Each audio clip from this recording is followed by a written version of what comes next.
মুমিনের বৈশিষ্ট্য হচ্ছে মৌমাছির মতো। মৌমাছি চিনেন? মৌমাছির মতো। আর মুনাফিকের বৈশিষ্ট্য হচ্ছে মাছির মতো। মৌমাছি কিন্তু সব জায়গায় বসে না। মৌমাছি যেই ফুলে সুঘ্রাণ আছে ওইখানে যেয়ে বসে, আর মাছি সব জায়গায় বসে। সুঘ্রাণওয়ালা ফুলের উপরে বসে, মিষ্টির উপরে যেয়ে বসে, টয়লেটের জানালা খোলা থাকলে টয়লেটের মাঝখানে যেয়ে বসে। কথা বলেন। তো মুনাফিকের অবস্থা হচ্ছে যে তারা কোন মুখী যে যাবে তারা নিজেরাও জানে না। এরা নেহি এদার নেহি ওদার, তার মিয়ান বে সাদার বাদার। এরা উপরে ফিটফাট, ভিতরে সদর ঘাট। তো আমরা যেন এরকম না হই, আমাদের ভেতরে বাইরে যেন এক থাকে। মুনাফিকদের অবস্থাটা হচ্ছে, আপনাদের কক্সবাজারের এক ছেলে গান শোনায়, মধু হই হই বিষ হাবাইলা, গায় না? মানে বলে যে মধু, আসলে এটা বিষ। তাহলে সে মুমিন না মুনাফিক? আমরা মুমিন হতে চাই, পাক্কা মুমিন। আমাদের যে ইমানের মধ্যে কোনো শিরকের ছিটে ফোঁটা থাকবে, আল্লাহ সব গুনাহ ক্ষমা করে, শুধু শিরকের গুনাহ ছাড়া। আমরা মাথা নত করবো একটা সত্তার কাছে, তিনি কে? আমরা চাইবো, হাত পাতবো আর ফরিয়াদ করব একজনের কাছে, তিনি কে? কেউ যেটা পারে না, পারে কে? আমাদের জীবনে যার যত সমস্যা আছে এগুলোর সমাধান দিতে পারে কে? এজন্য আল্লাহ ছাড়া কারো কাছে চাওয়া যাবে? আপনাদের এলাকায় মাজার কেন্দ্রিক ব্যবসা নাই তো? না, আলহামদুলিল্লাহ। অনেক জায়গায় মাজার কেন্দ্রিক ব্যাপক রমরমা ব্যবসা। ওখানে যে মানুষ মানত করে, সেজদা করে, ইমান বিক্রি করে মুশরিক হয়ে ফিরে আসে না? নাই? এজন্য আমরা আল্লাহর কাছে চাইবো। আমরা এমন একটা কিতাব নিয়ে কথা শুনতে বসেছি, এই কিতাবে কোনো ভুল নাই, আছে? কোনো সন্দেহ নাই, আছে? এই কিতাবটা পড়লে এবং মানলে সমাজে শান্তি প্রতিষ্ঠিত হয়। শান্তি দেওয়ার মালিক কে? এই কিতাবটা পড়লে মানুষের মতো মানুষ হওয়া যায়, ঠিক কিনা? আমরা আসলে এই কিতাবটা পড়ি যাতে করে আমরা মানুষের মতো মানুষ হতে পারি। এই কিতাবটা শুরু হয়েছে সূরাতুল ফাতিহা, মানে ভূমিকা সূরা। তার পরের সূরাই হচ্ছে সূরাতুল বাকারা। বাকারা মানে গাভী, বাকারা মানে কি?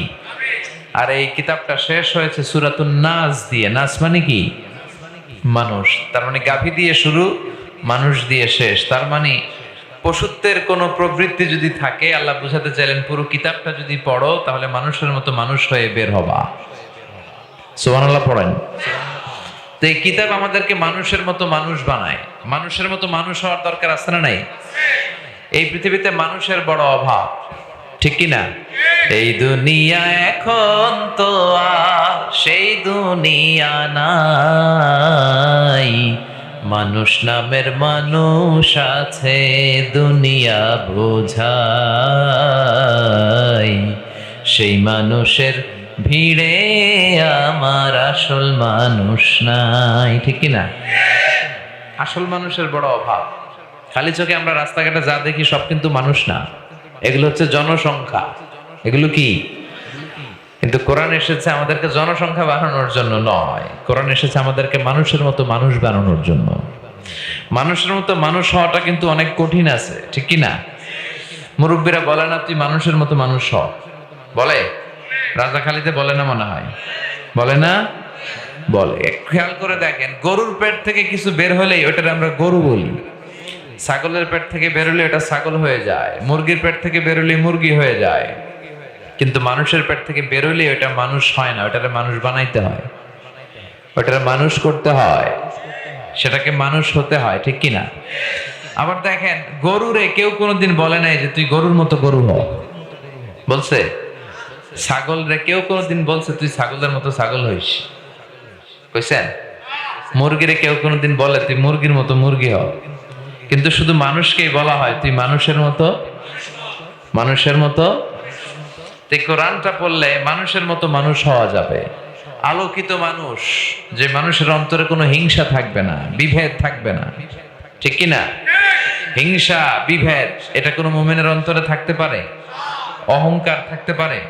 মান কানা ফি কলবিহি হাব্বাতু খারদাল মিনাল কিবর লা ইয়াদখুলুল জান্নাহ। যাররা পরিমাণ অহংকার যদি কারো অন্তরে থাকে, সে জান্নাতে প্রবেশ করবে। আল্লাহ বলে অহংকার হচ্ছে আমার চাদর আর বড়ত্ব হচ্ছে আমার লুঙ্গি।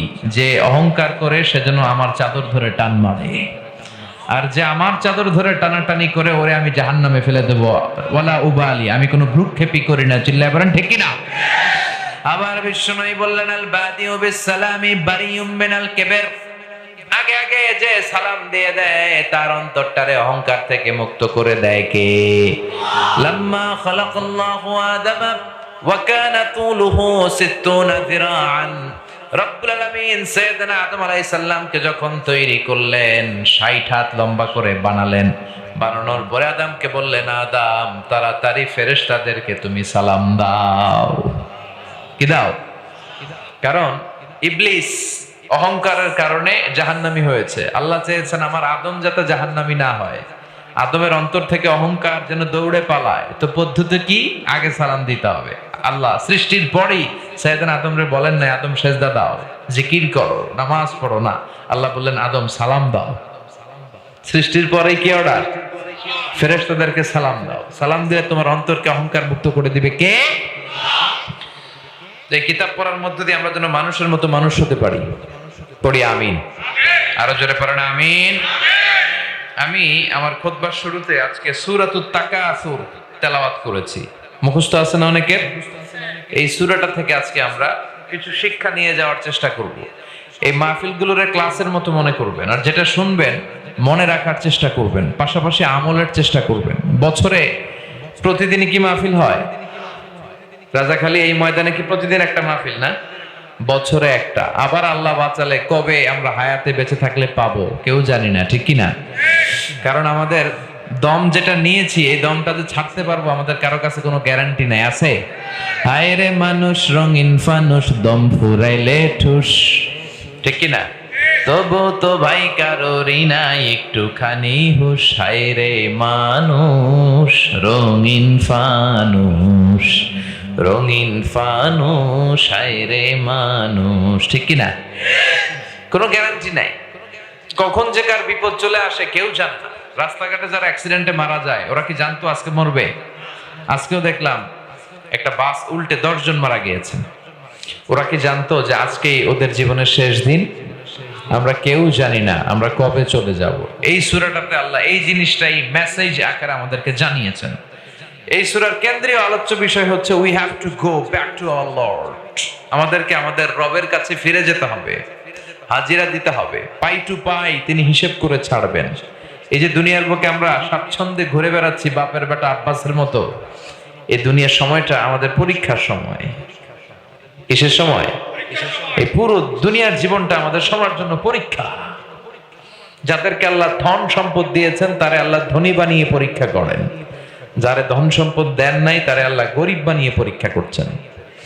যাকে আল্লাহ সাদা বানিয়েছেন ওরা সাদা বানিয়ে পরীক্ষা, যারা কালো বানিয়েছেন কালো বানিয়ে পরীক্ষা, কাউকে নারী বানিয়ে পরীক্ষা, কাউকে পুরুষ বানিয়ে পরীক্ষা, কাউকে নারীও না পুরুষও না হিজড়া বানিয়ে পরীক্ষা। সবার জীবনটাই বিশাল একটা পরীক্ষা। লিয়াবলুয়াকুম আইয়ুকুম আহসানু আমালা, তোমরা কে কি আমল করো এটা আল্লাহ দেখে নিতে চায়। এজন্য পুরো জীবনটাই হচ্ছে পরীক্ষা। আর আমাদেরকে ফিরে যেতে হবে। আমরা আজীবন থাকতে আসি নাই, আমাদেরকে আল্লাহর কাছে ফিরে যেতে হবে। কিন্তু আমাদের লাইফস্টাইল, আমাদের জীবন, আমাদের সকাল বিকাল সন্ধ্যার দিকে আপনি খেয়াল করে দেখেন যে আমরা যে চলে যাব এই চিন্তাটাই আমাদের মাথায় নাই, ঠিক কি না? আমাদেরকে যে কবরস্থানে যেতে হবে এই চিন্তাটাই নাই, মরতে যে হবে এ নিয়ে কোনো টেনশনই নাই, ঠিক কি না? আরো লাগবে, আরো চাই, আরো প্রতিযোগিতা, সব আমার, আমার এলাকা, আমার ক্ষমতা, আমার দাপট, আমার চেয়ে বড় কেউ নাই। খালি এই চিন্তা আছে না নাই?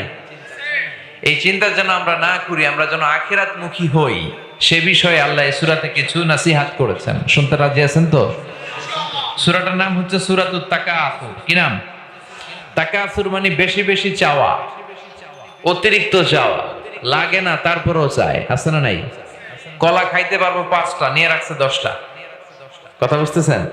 এই টেন্ডেন্সি মানুষের আছে না নাই?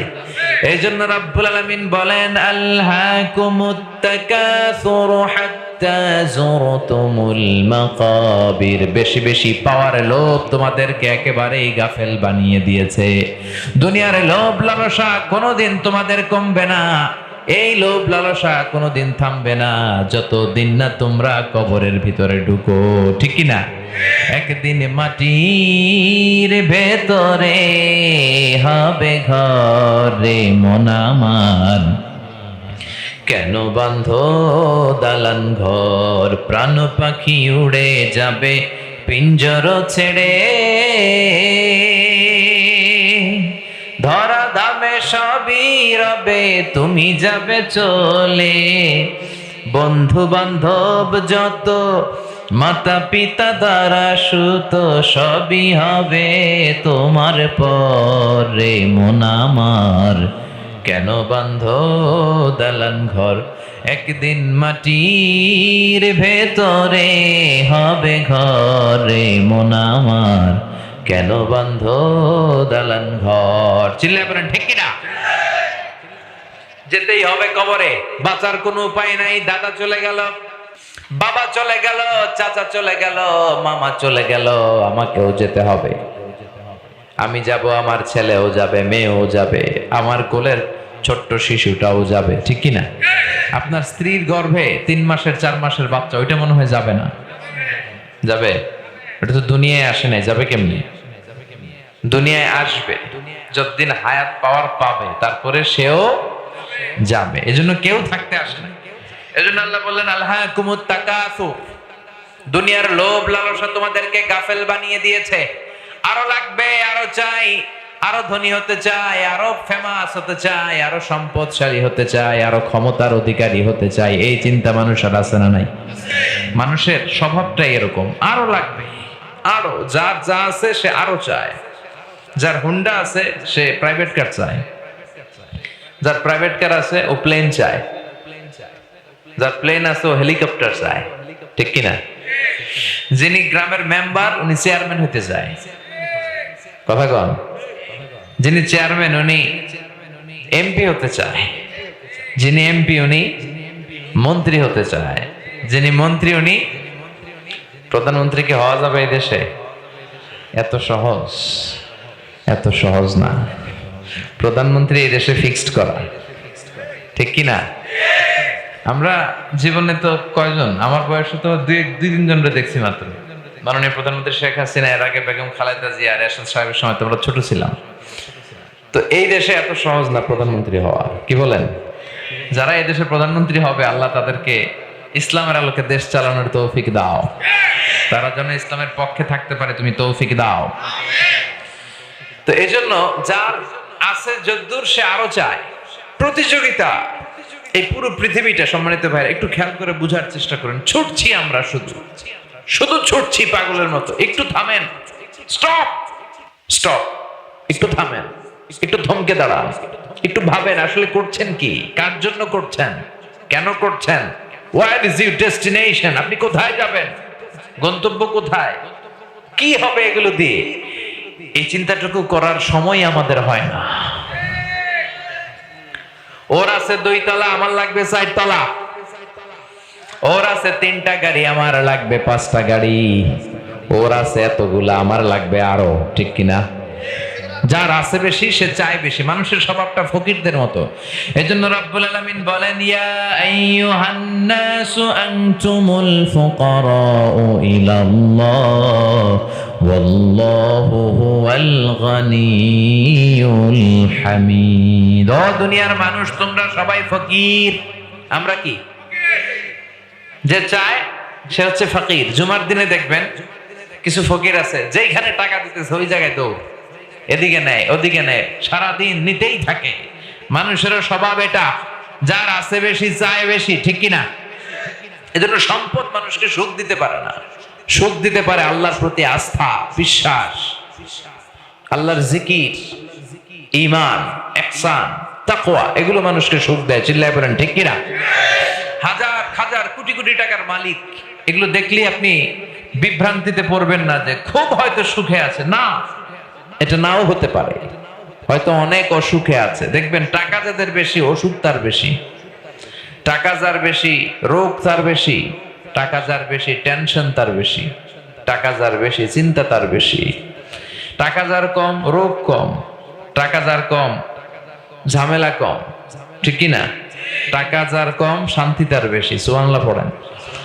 আপনি এই দেশের কিছু সিআইপিস এন্ড ভিআইপিস দের ভেতরকার জীবনটা একটু দেখেন যে আসলে ওরা কতটুকু সুখে আছে। অনেক ভিআইপি সিআইপিস দের সাথে আমাদের পরিচয় হয়। ভিআইপি মানে very very very important person, আর সিআইপি মানে commercially important person, business magnate, শিল্পপতি। ঘরে যেয়ে দেখেন সুখ নাই, স্ত্রী কথা শোনে না, স্ত্রী করে পরকিয়া, ছেলে খায় গাঞ্জা, মেয়ে করে আরেক ছেলের সাথে পরকিয়া, ঘরে কোনো সুখ নাই, কেউ কাউকে সময় দিতে রাজি না, রোগের কোনো শেষ নাই, কিচ্ছু খেতে পারে না। ডাক্তার খুব লিমিটেড ডায়েট তাকে দিয়েছে। ডাক্তার বলেছে গরু খাবেন না, খাসি খাবেন না, চিংড়ি খাবেন না, খালি ঘাস খাবেন, মানে ভেজিটেবল খাবেন। দেখবেন সব ধনীদের ডায়েট মেনুতে থাকে ভেজিটেবল, ঠিক কিনা? খেতে পারে না, ঘরেও শান্তি পাইল না, রাতে ঘুমাইতেও পারে না। এরা 1 ঘন্টা ঘুমের জন্য 3টা ট্যাবলেট খায় বিছানায় যায়, আছে না নাই? কিন্তু আমার দিন মজুর, কুলিওয়ালা, ঠেলাওয়ালা, রিক্সাওয়ালা ভাইদের জীবন দেখেন, ওদের ঘরে শান্তি আছে না নাই? রিক্সাওয়ালা নিজেও নামাজ পড়ে, বউ নামাজ পড়ে, মেয়েটাও নামাজ পড়ে।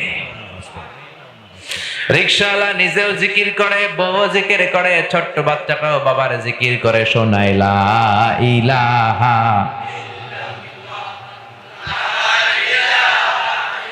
লা ইলাহা ইল্লাল্লাহু মুহাম্মাদুর রাসূলুল্লাহ সাল্লাল্লাহু আলাইহি ওয়াসাল্লাম। রিকশাওয়ালার ঘরে শান্তি আর শান্তি। ইনকাম কিন্তু বেশি নাই, কিন্তু শান্তি আছে না নাই? রিকশাওয়ালা মাশাআল্লাহ সব খেতে পারে, সব। ওর গরু, খাসি, মুরগি কোনো বাধা নাই, যেইটাই দিবেন খাই একেবারে সাফাই করে দিবে, ঠিক কিনা? মাইকের অবস্থা এরকম কেন? মাইকম্যান কই? এটার কোনো সাউন্ডই তো নাই। হ্যাঁ, এরকম সাউন্ডে কথা বললে তো গলা ভেঙে যাবে, আপনি একটু স্ট্রং করে দেন। তো খেয়াল করে দেখেন, রিকশাওয়ালার কিন্তু টেনশন নাই, রিকশাওয়ালার কোনো রোগ নাই, তাই না? রিকশাওয়ালার রোগ বালাই নাই, যেটা দিবেন ওইটাই খায় ফেলায়। ওর রাতে ঘুম নিয়ে ঝামেলা নাই, রিকশাওয়ালার যেখানে রাইত ওইখানেই কাইত।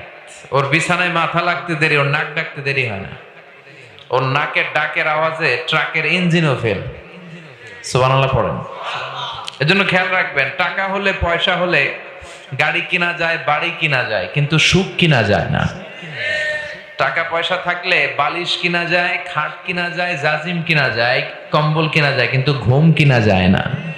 টাকা হলে ঘুম কিনা যায়? রাজাখালীতে এমন কোনো দোকান নাই যে ঘুম বিক্রি করে? কথা কন। ডাক্তারের কাছে যে যদি বলেন, ডাক্তার সাহেব আমার ঘুম হয় না, 5,000 টাকার ঘুম দেন, ডাক্তার কবে ধরু মিয়া আমারই ঘুম আসে না রাত্রে, তোমার কি দিব ঘুম? কথা বলেন। এজন্য অল্পে তুষ্ট থাকতে হবে, যতটুকু লাগে অতটুকু আবার উপার্জন করতে হবে। অল্পে তুষ্ট থাকার নাম হচ্ছে ইসলাম, আল কানাআতু মিনাল।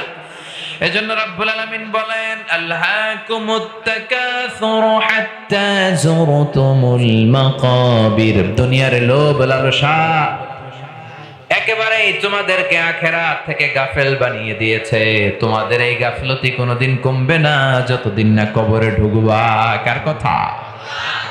খালি প্রতিযোগিতা। দেখেন, বিল্ডিং বানানোর প্রতিযোগিতা আছে না নাই? বিশ্বনবী বললেন, কিয়ামতের একটা আলামত হলো আনতারাল হুফাতাল আরাতাল আলাতারিয়া আশাইয়া তাতাওয়ালুনা ফিল বুনিয়ান। কিয়ামতের আগে তোমরা দেখবা গায়ে দেওয়ার মতো জামা ছিল না, পায়ে দেওয়ার মতো জুতা ছিল না, সমাজে কোনো নাম ঢাক ছিল না। হঠাৎ করে এই লোকগুলো সমাজে হুড়ু হুড়ু করে ধনী হয়ে যাবে। আছে না নাই? জামা ছিল না, কাপড় ছিল না, এরা ধনী। And they will start to compete to construct high-rise buildings in the city. শহরে বড় বড় টাওয়ার বানানোর প্রতিযোগিতা করবে। এটা one of the minor sign of the day of judgment. কিয়ামতের একটা আলামত। সম্পদের প্রাচুর্যতা, শুধু চোখ ধাঁধানো সম্পদের প্রাচুর্যতার পাহাড়। কক্সবাজার শহরে গেছেন না আপনারা? আজ থেকে 20-25 বছর আগে কক্সবাজার এরকম বড় বড় টাওয়ার ছিল, বিল্ডিং ছিল না। এরপরে চট্টগ্রাম শহরে আজ থেকে 30 বছর আগে এত বড় বড় বিল্ডিং আর টাওয়ার ছিল। কথা বলেন। গোটা বিশ্বব্যাপী আজ থেকে 30 বছর পেছনে যদি আমরা তাকাই, এত বড় বড় বিল্ডিং ছিল না। কি বিশাল বিশাল এখন বিল্ডিং বানানোর প্রতিযোগিতা। দুবাইতে যান, কাতারে, কুয়েতে গেলে আমরা যখন বিমান দিয়ে নামি দেখি বিশাল বিশাল টাওয়ার গুলো, স্কাই স্ক্রিপার, আকাশচুম্বী অট্টালিকা। সৌদি আরবের জেদ্দাতে একটা আছে কিংডম টাওয়ার। এটার কাজ প্রায় শেষের দিকে, ধরা হচ্ছে এটা বর্তমানে পৃথিবীর সবচেয়ে বড় বিল্ডিং হবে। 1000 মিটার উঁচু, মানে 1 কিলোমিটার উঁচু, 170 তলা হবে এটা। দুবাইতে আছে বুর্জ আল খলিফা, 163 তলা, 828 মিটার উঁচু। একটা লিফট আছে 30 সেকেন্ডে টান দিয়ে 90 তলা নিয়ে যাবে আপনারে। সুবহানাল্লাহ কইবেন না? অনলি 30 সেকেন্ডস, 1 মিনিটের অর্ধেক সময় আপনি দেখবেন 90 তলা এসে গেছেন। কি বিল্ডিং তারা বানাচ্ছে! হজ ওমরা যারা করেছেন তারা দেখেছেন কাবা ঘরের পাশে আছে জমজম টাওয়ার, দি মক্কা রয়্যাল ক্লক টাওয়ার, 120 তলা, বিশাল। মক্কার যে দিক থেকে তাকাবেন 20 কিলো দূর থেকে এই ঘড়ির দিকে তাকায় সময় দেখে নেওয়া যায়। মক্কার লোকেরা বলে আমরা এখন ঘড়ি পরি না। কি পরি না? হাতে ঘড়ি রাখি না, কারণ ওই যে 20 কিলোমিটার দূর থেকেও তাকালে কয়টা বাজে ওটা দেখে নেওয়া যায়। বিল্ডিং বানানোর প্রতিযোগিতা। মালয়েশিয়াতে আছে পেট্রোনাস টুইন টাওয়ার, দুইটা একসাথে দাঁড়ায় আছে, এটা 88 তলা, ওইটা 88 তলা। 41st and 42nd ফ্লোরে 41 এবং 42 তলায় একটা ব্রিজ আছে, এই টাওয়ার থেকে ওই টাওয়ারে ঢোকা যায়। সুবহানাল্লাহ পড়েন। এজন্য বিশ্বনবী বললেন ওয়ান তারাল হাফাতাল আরাতাল আলাতারিয়াশা ইয়াতাতাওয়ালুনা ফিল বুনিয়ান। কিয়ামতের আগে বিশাল বিশাল পাহাড়, বিশাল বিশাল টাওয়ার বানানোর প্রতিযোগিতা শুরু হয়ে যাবে। কে কার চেয়ে বড় টাওয়ার বানাতে পারে, এই প্রতিযোগিতা সমাজে এখন আছে না নাই? ধনকুবেরদের লাইফস্টাইল যদি দেখেন, প্রিন্স ওয়ালিদ বিন তালাল কত টাকার যে মালিক তারা নিজেরাও জানে না। তাদের বিলাসবহুল বাংলো বাড়ি, তাদের গাড়ি, তাদের লাইফস্টাইল দেখলে অবাক হতে হয়। পৃথিবীর এমন অনেক জায়গা আছে মুসলমান না খেয়ে মরে। বিশুদ্ধ পানির জন্য মাইলকে মাইল তারা হাঁটে, সকালে যায় বিকেল বেলা বিশুদ্ধ পানি নিয়ে ফিরে। সামান্য যে খাবারগুলো আরব বিশ্বের ধনকুবেররা নষ্ট করে, এর অর্ধেক খাবার দিয়ে আফ্রিকার দেশের সবগুলো না খাওয়া মানুষ বেঁচে যেতে পারে। চিল্লায় বলেন ঠিক কি না? এজন্য আল্লাহ বললেন দুনিয়ার এই চাকচিক্য লোভ তোমাদেরকে গাফেল বানিয়ে দিয়েছে। এই দুনিয়াটা আসলে একটা লোভ, এটা একটা মোহ, এটা চাকচিক্যময়, লোভাতুর করে রাখে আমাদের। এই লোভ, চাকচিক্য, মোহ, এই মরিচিকা আমাদের থামবে না, কমবে না যতক্ষণ না আমরা কবরে না ঢুকি। হাত্তা জুরতুমুল মাকাবির। কার কথা? এই প্রিন্স ওয়ালিদ বিন তালাল বর্তমান সৌদি বাদশার আগের বাদশার ভাগিনা, আব্দুল্লাহর ভাগিনা। সে কিংডম হোল্ডিং কোম্পানির মালিক। তার একটা বিমান আছে, নিজস্ব বিমান, যে বিমানটার 70% স্বর্ণ দিয়ে বানানো। আমি ব্রুনাইতে গিয়েছিলাম গত কয়েক বছর আগে একটা প্রোগ্রামে।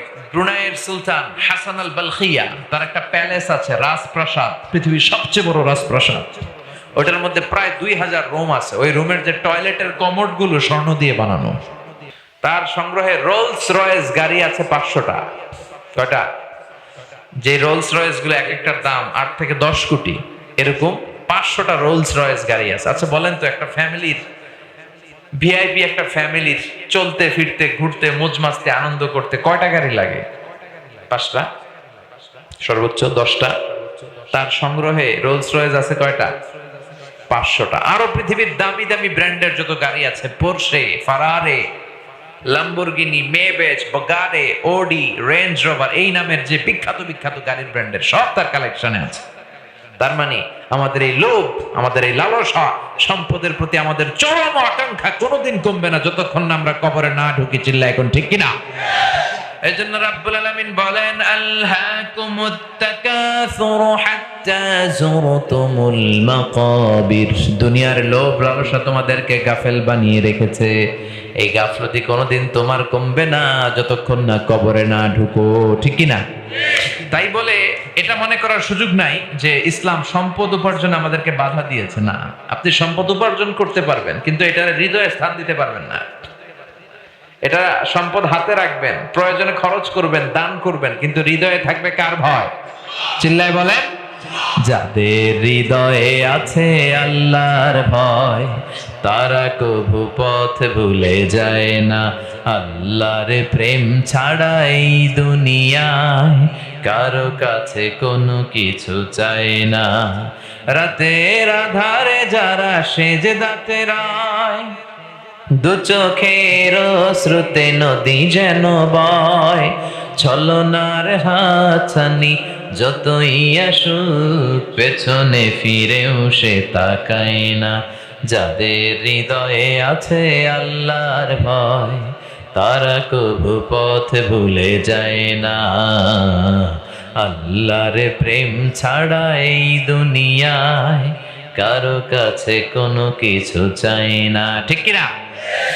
এজন্য ইসলাম বলে সম্পদ উপার্জনে বাধা নাই, কিন্তু সম্পদ যদি এমন পরিমাণে চলে যায় নিজের খরচের পরেও বিশাল সম্পদ পড়ে থাকে, তখন যাকাতকে ফরজ করে দিয়েছে কে? দে যাকাত, দে যাকাত, তোরা দে রে যাকাত, তোর দিল খুলবে পরে আগে খুলু খাত। দে যাকাত, দে যাকাত, তোরা দে রে যাকাত, ঠিক কিনা? দান করলে সম্পদের বরকত দেয় কে? যারা যাকাত ফরজ হওয়ার পরেও যাকাত দেয় না, আল্লাহ বললেন নবী, ওয়াল্লাযীনা ইয়াকনিজুনা আয-যাহাবা ওয়াল ফিদ্দাতা ওয়া লা ইউনফিকুনাহা ফী সাবিলিল্লাহ ফাবাশশিরহুম বিআযাবিন আলীম। যারা সম্পদ জমিয়ে রাখে, রৌপ্য জমিয়ে রাখে, সোনা জমিয়ে রাখে, ব্যাংক ব্যালেন্স করে রাখে, যাকাত দেয় না, নবী আপনি তাদেরকে কঠিন আযাবের সুসংবাদ দেন। কার কথা? কঠিন আযাবের সুসংবাদ। ওমিয়া বলেন তো, আযাবের কি সুসংবাদ হয় না দুঃসংবাদ? কিন্তু আল্লাহ বললেন আযাবের সুসংবাদ দাও। এটা তারা বুঝাতে চাইলেন যে আযাবটা সাধারণ কোনো আযাব নয়, ডেঞ্জারাস আযাব, শাস্তিটা ভয়ঙ্কর শাস্তি। শাস্তির তীব্রতা বোঝানোর জন্য আল্লাহ সুসংবাদ বললেন। পরীক্ষায় ছেলে অঙ্কে গণিতে ফেল করছে, মা বলে তুই পরীক্ষায় ফেল করছিস, তোর আব্বা এসে এমন মাইট দিবে, মাইট দিলে মজা টের পাবি। অমিয়া মাইট দিলে কি মজা লাগে না ব্যথা লাগে? কিন্তু মা বললেন মজা টের পাবি, তার মানে মাইটটা এমন করা হবে যে তুই মজা টের পাবি। মাইরের তীব্রতা বোঝানোর জন্য বললেন, চিৎকার করে বলেন ঠিক কিনা? এজন্য সম্পদের মালিক যারা হয়েছেন, ফরজ যাকাত তাদের আদায় করতে হবে, নইলে তাদের জন্য শাস্তি আছে না নাই? সাইয়েদনা মুসা আলাইহিস সালামের চাচাতো ভাই, এর নাম ছিল কারুন। এর যে কত সম্পদ ছিল এ নিজেও জানতো না। এর সম্পদগুলো সিন্ধুকের ভিতরে ঢুকায় রাখতো, আর সিন্ধুকের যে চাবিগুলো আছে, চাবিগুলা কাঁধের মধ্যে নিতে 10 জন লোক লাগতো। তাহলে কি পরিমাণ সম্পদ আছে! এই কারণের বাড়ি ঘর সব আমি দেখে আসছি। মিশরে ফাইয়ুম একটা জেলা আছে, এই ফাইয়ুমে তার বাড়ি। তার সব সম্পদ আল্লাহ তাকে সব মাটির নিচে দাবিয়ে দিয়েছে। ফাখাসাফনা বিহি ওয়া বিদারিহিল আরদ, তাকে সহ তার সব সম্পদকে মাটির নিচে দাবিয়ে দিয়েছে কে? মুসা আলাইহিস সালাম বললেন, ভাই তোকে সম্পদ দিয়েছে আল্লাহ, যাকাত দে। কারণ বলে, কোন আল্লাহ? কে আল্লাহ? কি আল্লাহ? আমি যাকাত দেব কেন? ইন্নামা উতিতুহু আলা ইলমিন ইনদি, আমি তো আমার মেধা, ইন্টেলেক্ট, বুদ্ধি খাটায়া ব্যবসা করে করে আজকের এই টাকা জমিয়েছে, কোনো আল্লাহ টাল্লাহ আমারে দেয় নাই। মুসা বলে, তওবা কর, আল্লাহর ভয়ে যাকাত দে, গরিবের হক তোর এই সম্পদের মধ্যে আছে, যাকাত দিয়ে দে। কারণ বলে, আমি দিব না, তোর আল্লাহরে পারলে কিছু করতে বলিস। আল্লাহ বললেন, মুসা কিছুক্ষণ পর কারুনকে আযাব এসে পাকড়াও করবে। হঠাৎ তার সম্পদগুলো ভূমিকম্পের মধ্য দিয়ে জমিনের ভেতরে দেবে যেতে লাগলো।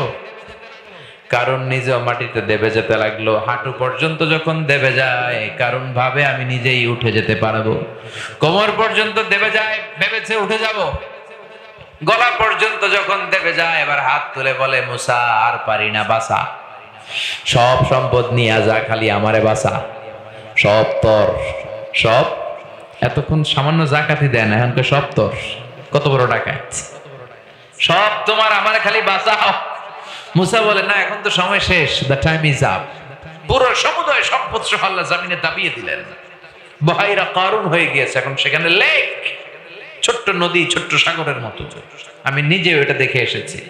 এজন্য যারা সম্পদশালী হওয়ার পরেও যাকাত দিতে চান না, তারা কারণের কথা মনে রাখতে হবে। চিল্লায় বলেন ঠিক কিনা? যে কারণকে আল্লাহ সম্পদ সহ জামিনে দাবিয়ে দিলেন, ওই আল্লাহ তো এখন নাই, এতদিনও আছে। ওই আল্লাহর বয়স হয়ে গেছে না, বুড়ো হয়ে গেছে, এখন কুজো হয়ে হাঁটে, লাঠি লাগে, চোখে কম দেখে। যে কারণে আল্লাহ শাস্তি দিলেন, ওই আল্লাহর ক্ষমতা, শক্তি সব আগের মতো অটুট, আচ্ছা নাই।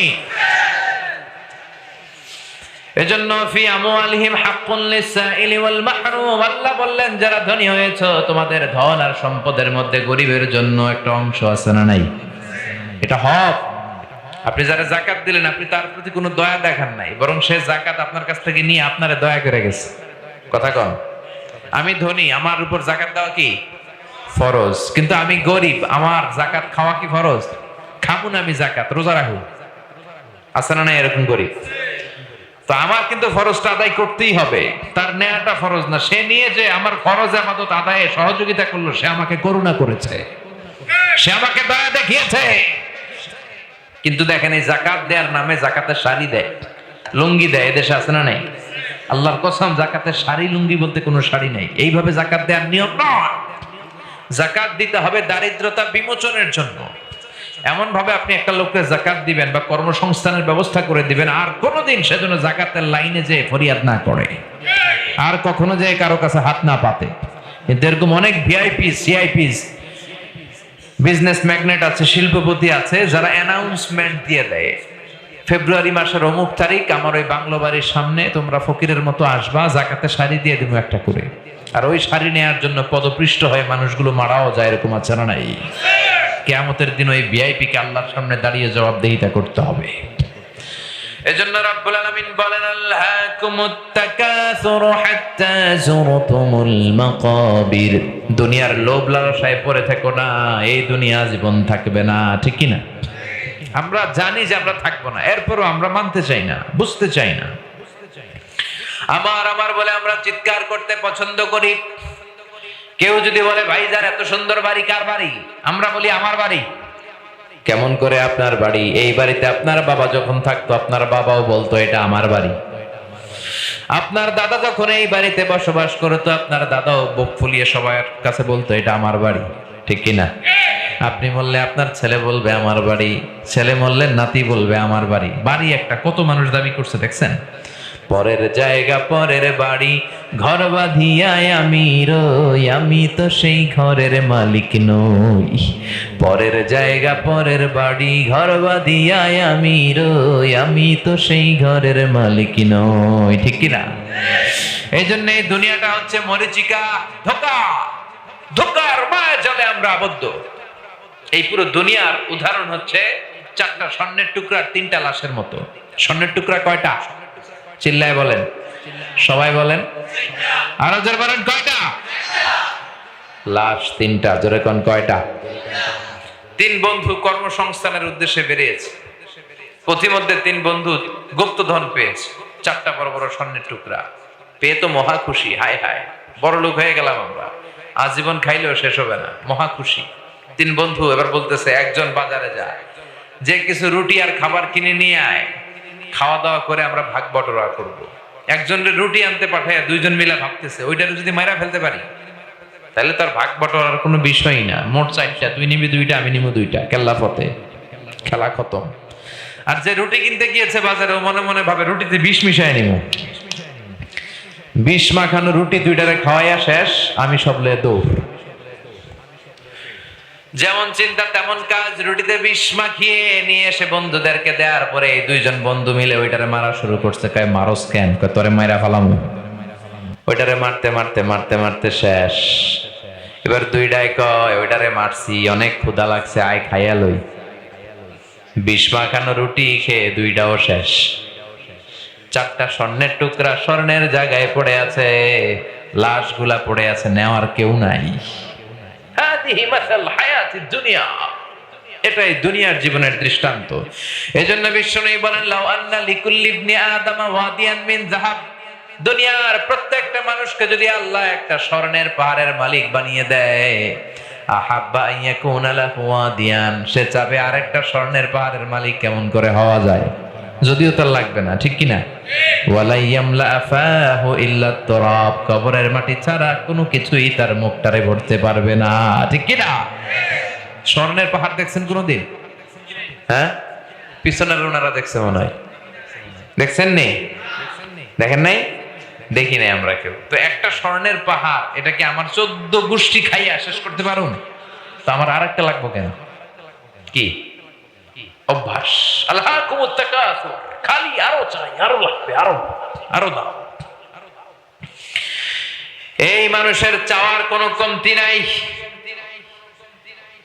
এই চাইতে চাইতেই তোমাদেরকে কবরে যেতে হবে। হাত্তা যুরতুমুল মাকাবির, কবরে তোমাদেরকে ঢুকতে হবে, বাঁচার কোনো রাস্তা নাই, সবাইকেই যেতে হবে, ঠিক কিনা? এই পৃথিবীতে কেউ থাকতে আসে নাই। এমনকি কেউ আছেন যে বলতে পারবেন হুজুর আমি যাব না এই পৃথিবী থেকে, আমি বেঁচে থাকবো? আছেন কেউ? সবাইকে চলে যেতে হয়েছে, নবীরাও বাঁচে নাই, ঠিক কিনা? রব্বুল আলামিন মালাকুল মাউতকে বলবে, ও মালাকুল মাউত, পৃথিবীর সব মানুষগুলোরে মেরে ফেলো। মালাকুল মাউত সবাইরে মেরে ফেলবে। আল্লাহ বলবেন এবার জিনদেরকে মেরে ফেলো, জিনদেরকেও মেরে ফেলবে। আল্লাহ বলবে, ইয়া মালাকাল মাউত আখবিরনি মান ইয়াবকা, আমারে তুমি বলে দাও আর কে বেঁচে আছে। মালাকুল মাউত বলবে কেউ নাই, মানুষও নাই, জিনও নাই, খালি ফেরেশতা। আল্লাহ বলবেন সব ফেরেশতাগুলোরও মেরে ফেলো, সব ফেরেশতাদেরকে মেরে ফেলা হবে। আল্লাহ বলবে, ইয়া মালাকাল মাউত আখবিরনি মান ইয়াবকা, এবার বলো কে আছে। মালাকুল মাউত বলবে আল্লাহ কেউ নাই, মানুষ নাই, জিন নাই, ফেরেশতা নাই, শুধু আমরা চারজন ফেরেশতা ছাড়া। চিল্লায় বলেন কয়জন? জিব্রাইল, ইসরাফিল, মিকাইল আর আমি আজরাইল। আল্লাহ বলবেন যাও জিব্রাইলের রূহ কবজ করো, মিকাইলের রূহ কবজ করো, ইসরাফিলের রূহ কবজ করো। সব শেষ। এবার আল্লাহ বলবেন ইয়া মালাকাল মাউত আখবিরনি মান ইয়াবকা, বলো না মালাকুল মউত এবার আর কে আছে? কেউ নাই, জিব্রাইলও নাই, ইসরাফিলও নাই, মিকাইলও কেউ নাই। ও আল্লাহ কেউ নাই, শুধু আমি আছি আর আপনি আছেন। আল্লাহ বলবেন ইয়া মালাকাল মাউত এবার তুই নিজে মর। এবার মালাকুল মউত বলবে এটা আবার কেমন কথা? আমি না মারলাম, আমি তো মেরেছি, আমি মরবো কেন? আল্লাহ বলবেন কুল্লু নাফসিন যায়িকাতুল মাউত, ও মালাকুল মাউত এই পৃথিবীতে যারা একবার আসার সুযোগ হয়েছে সবাইকেই মৃত্যুবরণ করতে হবে। জোরে বলেন ঠিক কিনা? তুই মর, তুইও মরে যা। মালাকুল মাউত শুনে কাঁপতে থাকবে ভয়ে, কারণ সে তো জানে মৃত্যুর কি জ্বালা, ঠিক কিনা? আল্লাহ বলবে কেঁপে লাভ নাই, জান্নাত এবং জাহান্নামের মাঝ বরাবর যে দাঁড়া। মালাকুল মাউত জান্নাত এবং জাহান্নামের মাঝ বরাবর যে দাঁড়াবে। আল্লাহ বলবেন মুত ইয়া মালাকাল মাউত, মর মর, মরে যা। জান্নাত জাহান্নামের মাঝ বরাবর দাঁড়িয়ে মালাকুল মাউত এক চিৎকার দিয়ে মরে যাবে। বিষ্ণু বলেন মালাকুল মাউতের সেদিনের চিৎকারটা এত ভয়ঙ্কর হবে, আওয়াজটা এত বিকট হবে, কিয়ামতের জন্য ইসরাফিলের সিঙ্গার ফুৎকারের কোনো দরকার হতো না। ওই আওয়াজ যদি পৃথিবীর মানুষ শুনতো, ওই আওয়াজেই মানুষের কানের পর্দা ফেটে সবগুলো মানুষ পরে জমিনে লাশ হয়ে শুয়ে থাকতো। এবার ডানে বায়ে সামনে পেছনে তখন কেউ নাই, একজন ছাড়া। চিল্লায় বলেন তো তিনি কে? কুল্লু মান আলাইহা ফানি ওয়া ইয়াবকা ওয়াজহু রাব্বিকা যুল জালালি ওয়াল ইকরাম ফাবিআইয়ি আলাই রাব্বিকুমা তুকাযযিবান। মহাবিশ্বে যা দেখা যায় সব শেষ হয়ে যাবে, সব একবার মরে যাবে, একজন ছাড়া। তিনি কে? যেতে আপনাকে হবেই। এই কবরের প্রস্তুতি আমাদেরকে নিতে হবে। চিল্লায় বলেন ঠিক কিনা? এই জন্য আল্লাহ বললেন হাত্তা যুরতুমুল মাকাবির, যতক্ষণ না তোমরা কবরে যাও। কবরে ঢুকলে সব চাওয়া পাওয়া শেষ। রাজাখালীতে কবরস্থান আছে না নাই? কয়টা আছে? কোথায় আছে? কোন দিকে কবরস্থান? জাননি আপনারা? সময় হয় না, না ব্যস্ত খুব। মাঝে মাঝে যাবেন আশেপাশে, যে দেখবেন রে দাদারে রেখে আসলাম, আব্বারে রেখে আসলাম, আমারও যেতে হবে, ঠিক কিনা? এই কবর হচ্ছে আখিরাতের প্রথম ধাপ। বিশ্বনবী বলেন আল কবর ইম্মা রাউদাতুম মিন রিয়াদিল জান্নাহ ওয়া হুফরাতুম মিন হুফারিন নার। এই কবরটা কারো জন্য হয়ে যায় জান্নাতের বাগান, কারো জন্য হয়ে যায় জাহান্নামের গর্ত। ও আল্লাহ, আমাদের প্রত্যেকের কবরগুলোর জান্নাতের বাগান বানিয়ে দিও। কবরের মধ্যে পরীক্ষা আছে না নাই? প্রশ্ন আছে না নাই? কয়টা? 3টা নাকি 4টা? হ্যাঁ 4টা। যারা ইমানদার তাদের কয়টা? যেহেতু আপনারা ইমানদার একটা বেশি, সুবহানাল্লাহ পড়েন। আর যারা বেঈমান কাফের ওদের তিনটা, ওদের কয়টা? মুমিন বান্দাকে মুনকার আর নাকির আসবে, এসে প্রথম প্রশ্ন করবে মার রাব্বুক, তোমার রবের নাম কি? আমরা বলবো আল্লাহ আমারে রব।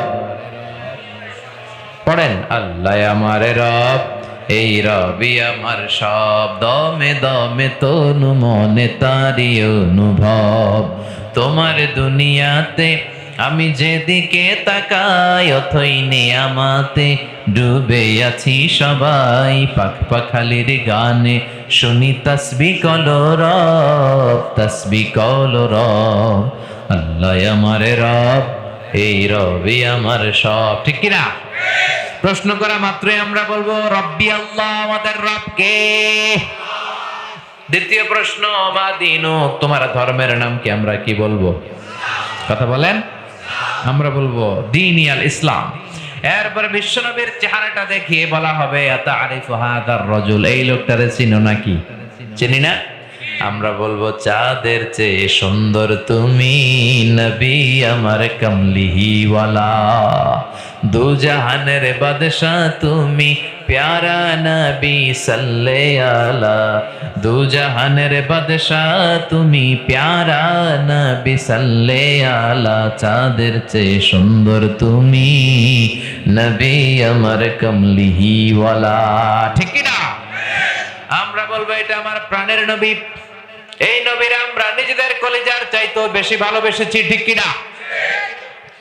এই নবীর জন্য আমরা সব করতাম, নবীর আমরা ভালোবাসতাম, এটা আমাদের প্রাণের নবী। তিনটা প্রশ্নের উত্তর আপনি করতে পারলেন।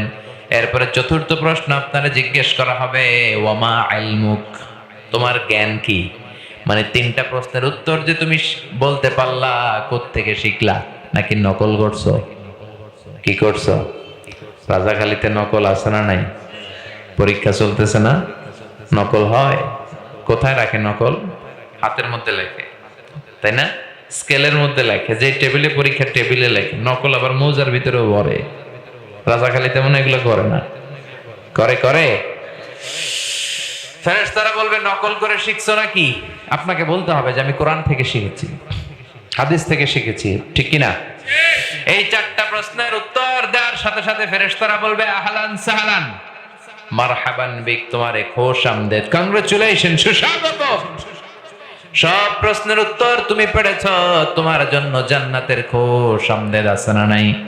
ফায়ুফসাহু লাহু কবরুহু ৭০ যিরাআন, মুহূর্তেই তার কবরটা ৭০ হাত লম্বা করে দেয়া হবে। ওয়াইফতাহু লাহু বাবুন ইলাল জান্নাহ, তার কবর থেকে জান্নাতের দিকে একটা দরজা করে দেয়া হবে। জান্নাতের সুশীতল ঠান্ডা বাতাস তার কবরটারে শীতল বানিয়ে দিবে। ওয়ায়ুলবাসু মিন লিবাসি আহলিল জান্নাহ, জান্নাতের একটা পোশাক পরিয়ে দেয়া হবে। সুবহানাল্লাহ পড়েন। আর বলা হবে নাম কানাউমিল আরুস, ঘুমাও। কি করো?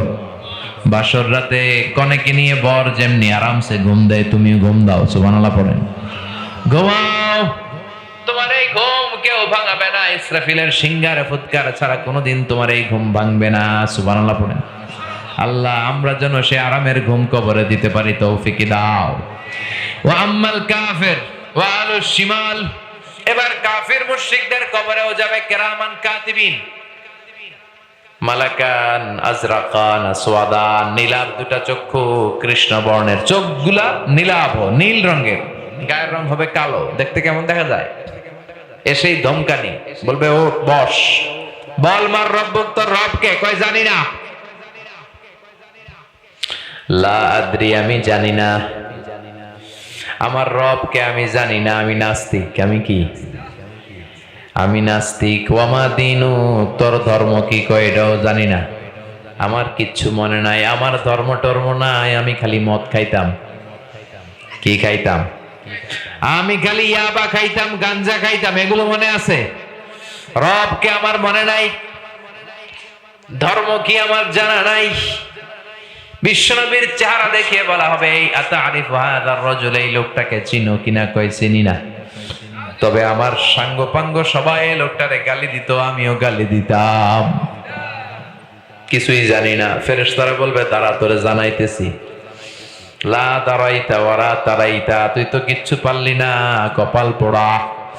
ফায়ুতরাকু মিন মাতারিক মিন হাদিদ, বিশাল লোহার একটা হাতুড়ি দিয়ে মাথার পিঠে পিটানো হবে। এক এক পিটানোর চোটে গায়ের গোশতগুলো হাড্ডিগুলো থেতলে থেতলে যাবে।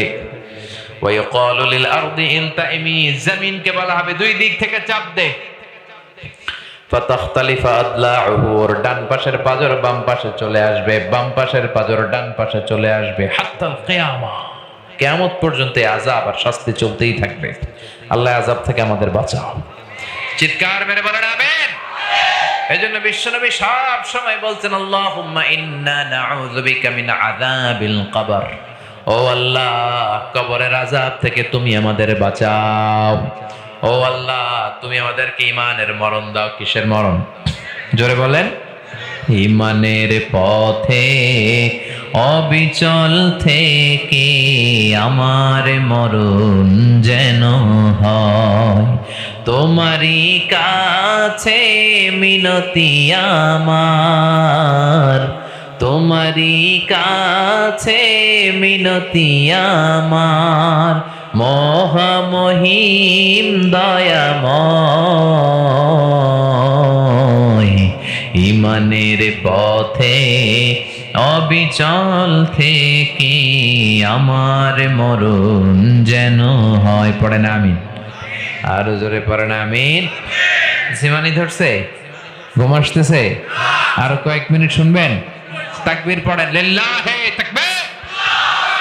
আল্লাহ বললেন কবরে যাওয়ার আগে তোরা বুঝবি না। কাল্লা সাউফা তা'লামুন, অচিরেই তোমরা বুঝবা কবরের জীবন কেমন। সুম্মা কাল্লা সাউফা তা'লামুন, অচিরেই বুঝবা কবরের জীবন কেমন। কাল্লা লাউ তা'লামুনা ইলমাল ইয়াকিন, যদি তোমরা জানতা মৃত্যু আর কবরের জীবনটা কেমন। মালাকুল মাউতকে দেখার আগ পর্যন্ত এটা বোঝা যাবে না, ঠিক কি না? মালাকুল মাউতকে সবাই সচক্ষে দেখবে। আমরা যারা এখানে আছি দেখবো না মালাকুল মাউতকে? মুমিন বান্দার কাছে মালাকুল মাউত সাদা শুভ্র,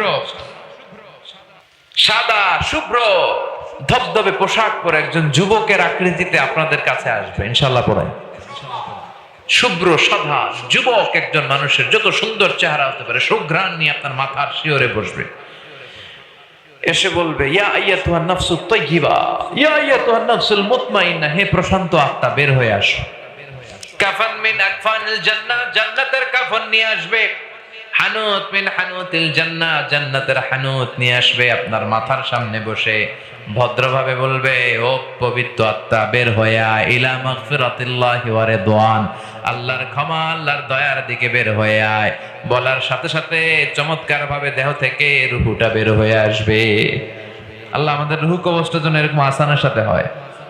আওয়াজ তুলে পড়েন আমিন। আর কাফেরদের কাছেও আসে বিশ্রী একটা চেহারা নিয়ে, ভয়ঙ্কর একটা মূর্তি নিয়ে, যত দুর্গন্ধ হতে পারে সব দুর্গন্ধ নিয়ে আসে। এসে ধমকানো শুরু করে আর বলে ইয়া আইয়াতুহান নাফসুল খাবিসা, পাপাত্তা উখরুজি ইলা গাদাবিল্লাহি ওয়া সাকাতিহি, আল্লাহর রাগ ক্রোধ, আল্লাহর রাগের দিকে গজবের দিকে বের হও। মুমিনকে, মুমিনের রূহকে ডাক দেওয়ার সাথে সাথে মুমিনের রূহ যেমনি স্মুথলি বের হয়ে আসে, কাফেরের রূহ কি এরকম বের হয়ে আসে নাকি? কথা বলেন। কাফেরের রূহটা আসতে চায় না, মালাকুল মাউত রূহটারে ধরে টানতে থাকে, রূহ বেরোতে চায় না। একটা জীবিত ছাগলকে চামড়াটা উল্টা দিকে খসিয়ে টেনে ছিঁড়লে যেরকম ব্যথা পায়, এর চেয়ে বেশি ব্যথা দিয়ে ওই রূহটারে টেনে হিচড়ে মালাকুল মাউত দেহ থেকে টান দিয়ে বের করে নিয়ে আসে। আল্লাহ আমাদের মৃত্যু যেন ঈমানের মৃত্যু হয়। এরপর আল্লাহ বললেন লা তারাবুন্নাল জাহিম, তোমরা জাহিম দেখবা, দোজখ দেখবা। ফাআম্মা মান তাগা ওয়া আসারাল হায়াতাদ দুনিয়া ফাইন্নাল জাহিমা হিয়াল মাওয়া, যারা দুনিয়া দুনিয়া করে তাদের জন্যই জাহিম দোজখ। দোজখের আগুনকে আল্লাহ বলেছেন নারুল্লাহ, এটা আল্লাহর আগুন। চিল্লায় বলেন তো কার আগুন? দুনিয়াতে যে আগুন দিয়ে রান্নাঘরে রান্না করা হয়, জাহান্নামের আগুন কি এই আগুন? কথা কন, এই আগুন না। জাহান্নামের আগুন এই আগুন নয়, দুনিয়ার আগুনের চেয়ে 70 গুণ বেশি তেজওয়ালা। চিল্লায় বলেন ঠিক কিনা? এজন্য আল্লাহ বললেন নারুল্লাহ, জাহান্নামের আগুন এটা হলো আল্লাহর আগুন। দুনিয়ার আগুন আঙ্গুলে লাগলে শুধু আঙ্গুল জ্বলে, পায়ে লাগলে পা জ্বলে। জাহান্নামের আগুন দেহের যেই জায়গায় লাগুক না, সর্বপ্রথম কলিজাটা জ্বলে ছারখার হয়ে যাবে। এজন্য বিশ্বনবী সবসময় বলতেন আল্লাহুম্মা ইন্না নাসআলুকাল জান্নাতা ওয়া নাউযু বিকা মিনান নার। আল্লাহ তোমার কাছে জান্নাত চাই, জাহান্নাম থেকে পানাহ চাই। পড়ে না আমিন। মালিক তুমি জান্নাতে, তোমার পাশে আমায় একটি ঘর বানিয়ে দিও, একটি ঘর বানিয়ে দিও সে বিভীষিকাময় মহাদিনে, তোমার প্রতিবেশী করে নিও। মালিক তুমি জান্নাতে, তোমার পাশে আমায় একটি ঘর বানিয়ে দিও। পড়ে না আমিন। আর জোরে আমিন। আমরা জান্নাত চাই না জাহান্নাম?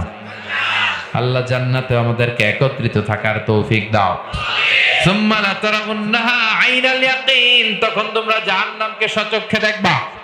এখন শুনতেছেন ওয়াজ, তখন জান্নাতি হলে জান্নাতকে সচক্ষে দেখবা, জাহান্নামী হলে জাহান্নামকে সচক্ষে দেখবা, ঠিক কিনা? সুম্মা লাতুসআলুন্না ইয়াউমাইযিন আনিন নাঈম, আর কিয়ামতের কঠিন ময়দানে সবগুলো নিয়ামতের ব্যাপারে তোমাদের জিজ্ঞেস করবে কে?